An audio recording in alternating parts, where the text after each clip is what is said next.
দিনের আলো তুমি ছড়িয়ে দিতে চলে গেলে মদিনায় মক্কা ছেড়ে হে রাসূল, তোমাকে ভুলি আমি কেমন করে হে রাসূল।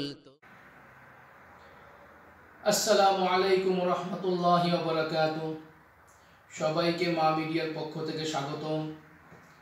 আমার প্রিয় দেশবাসী, মা ও বোনেরা, আপনারা সবাই কেমন আছেন? আশা করি আল্লাহর অশেষ রহমতে ভালো আছেন। আজকে আমি কিছু মা, স্ত্রী এবং সমাজের মধ্যে কিছু লোক আছে, তারা স্ত্রীদেরকে অত্যাচার করে, যৌতুকের জন্য নির্যাতন করে। আজকে আমার সে সমস্ত লোকের জন্য কিছু কথা বলার। যদি আমার এই কথাগুলো যদি আপনাদের ভালো লেগে থাকে, অবশ্যই শেয়ার করবেন, যাতে আরেকটা মানুষ সেটা বুঝতে পারে। আর আমার চ্যানেলটি এখনও যারা সাবস্ক্রাইব করেননি, আমার চ্যানেলটিকে অবশ্যই সাবস্ক্রাইব করবেন। আমার চ্যানেলের নাম হলো কি মা মিডিয়া। তো যাই হোক, কথা না বাড়িয়ে আজকে আলোচনা শুরু করি।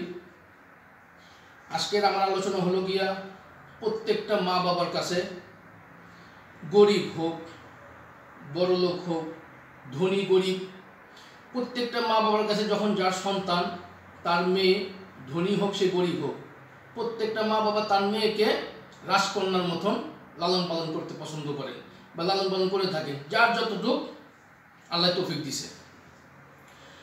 তো যখন তাকে লালন পালন করে 17 বছর, 18 বছর, 20 বছরের মধ্যে যখন তাকে একটা বিয়ে দিতে চায়, তখন সেই মা বাবা ভালো একটা পাত্র খোঁজ করে। তো দেখা গেল যে মা বাবা তো কখনো খারাপ চান না, এটা আপনিও জানেন, আমিও জানি। তো তখন দেখা গেল যে এক মা বাবা তার মেয়ের বিয়ে ঠিক করছে। তো বিয়ের সময় আলহামদুলিল্লাহ ছেলেও ভালো, ছেলের বংশ পরিচয় ভালো, ছেলেও হাসি মুখে তার এই মেয়েকে পছন্দ করে বিয়ে করতেছে, বেশ ভালো কথা। সমাজে সবাই দেখতেছে ছেলেও ভালো, সবই ভালো। তো বিয়ে করার আগে সব কিছুই ভালো, তার ভালো দিক দিয়ে সে দেখিয়ে যায় এবং আলহামদুলিল্লাহ সে তখন বিয়েও করে সেই মেয়েটাকে। কিন্তু আমরা কিছু কিছু লোক আছি, ভুলে যাই যে একটা মেয়েকে যখন আমি বিয়ে করে আনছি, সেই মেয়েটা গতকালকে আমাকে চিনত না, সে আমার ব্যাপারে কিছুই জানে না। একটা অন্ধবিশ্বাস করে আপনার কাছে চলে যখন আসে, তখন সে তার জন্মদাতা, পিতা মাতা, আত্মীয় স্বজন সবাইকে ছেড়ে একটা স্ত্রী তার স্বামীর কাছে চলে যায়, অন্ধবিশ্বাস যে না, সে যতদিন বেঁচে থাকবে তার জীবন সঙ্গী তার সাথে থাকবে। সে একটা বড় একটা আশা নিয়ে আপনার কাছে চলে আসে। তো আমরা সমাজের মধ্যে কিছু লোভী টাইপের লোক আছি। বিয়ের যখন 6 মাস, 1 বছর হয়ে যায়, যখন দেখা যায় যে সেই লোক স্বামীর ব্যবসা বাণিজ্য ভালো হয় না, বা তার ব্যবসা বাণিজ্য ভালো হয় না, বা তার কাজকর্ম নাই, সে একটু বেকার টাইপের হয়ে যায়, অলসতা হয়ে যায়, তখন সে টর্চার করে স্ত্রীকে।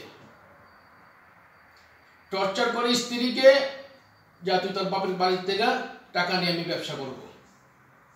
সেই সমস্ত লোকদেরকে আমি আজকে কিছু উদাহরণ দেব। একটা স্ত্রী একটা পরিবারের মধ্যে কত কিছু ভূমিকা রাখে, একটা স্ত্রীর একটা পরিবারের মধ্যে কত অবদান থাকে।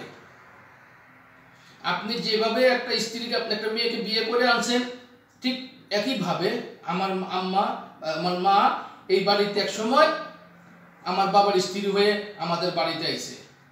তাই আপনার বাবা যদি আপনার মাকে যদি ভালোভাবে রাখতে পারছে, আপনাকে জন্ম দিতে পারছে, আপনাকে সবকিছু করতে পারছে, আপনি কেন পারতেছেন না আপনার স্ত্রীকে সুখে রাখার জন্য? কেন তাকে অত্যাচার করতেছেন যৌতুকের জন্য? যাও টাকা নিয়ে আসো। একটা স্ত্রীর কতগুলো ভূমিকা আছে আমি আপনাদেরকে বলি। একটা স্ত্রী আপনাকে কি কি দিতে পারে দেখেন। সামাজিক তৃপ্তি কে দেয় আপনাকে? আপনার স্ত্রী দেয়। শারীরিক তৃপ্তি আপনাকে কে দেয়? আপনার স্ত্রী দেয়। আপনাকে রান্না করে কে খাওয়ায়? আপনার স্ত্রী। আপনার ঘর সাজিয়ে কে রাখে? আপনার স্ত্রী। এবং আপনার ঘর পরিষ্কার কে রাখে? আপনার স্ত্রী। আপনাকে বাবা হতে কে সাহায্য করে? আপনার স্ত্রী। এবং আপনার বৃদ্ধ মা বাবাকে সেবা যত্ন কে করে? আপনার স্ত্রী। আপনি যখন অসুখ হন, আপনার পাশে কে দাঁড়িয়ে থাকে?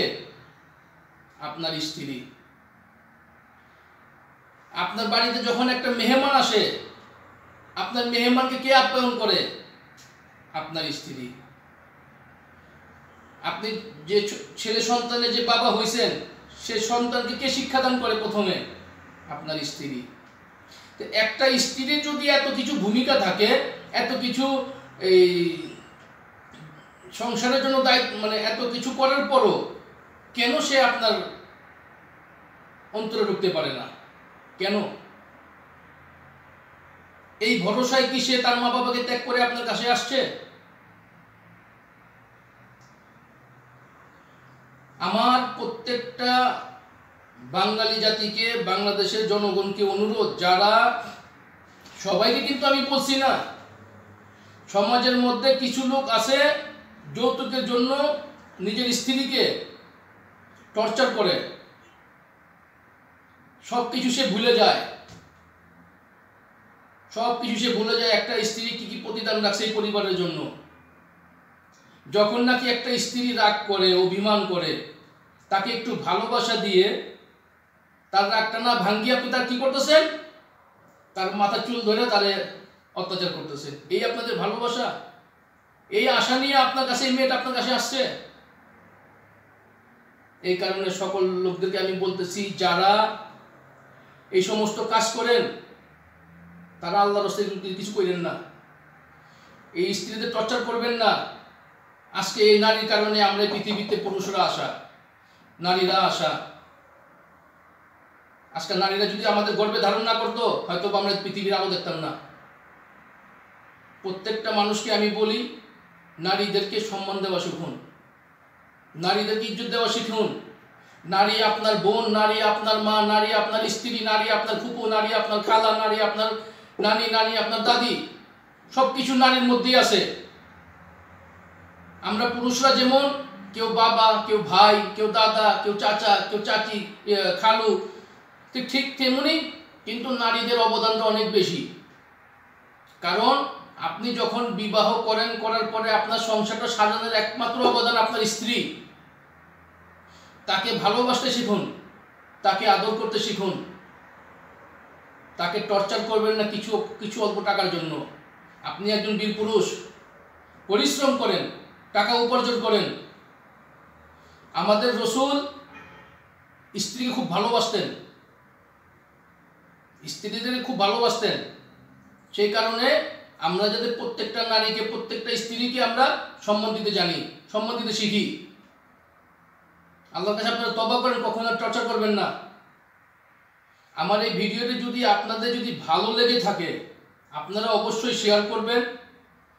আমার চ্যানেলের মধ্যে, আমার ডিসক্রিপশন লিঙ্কের মধ্যে আমি আপনাদের ইউটিউব চ্যানেল লিঙ্কটা দিয়ে দিব, আপনারা সেখান থেকে আমার ভিডিওগুলো দেখতে পারবেন ইনশাআল্লাহ। আশা করি আপনারা সবাই ভালো থাকবেন, মা মিডিয়ার সাথে থাকবেন। আল্লাহ হাফেজ। আমি মোহাম্মদ ইয়াকুব, সৌদি আরব প্রবাসী। আসসালামু আলাইকুম।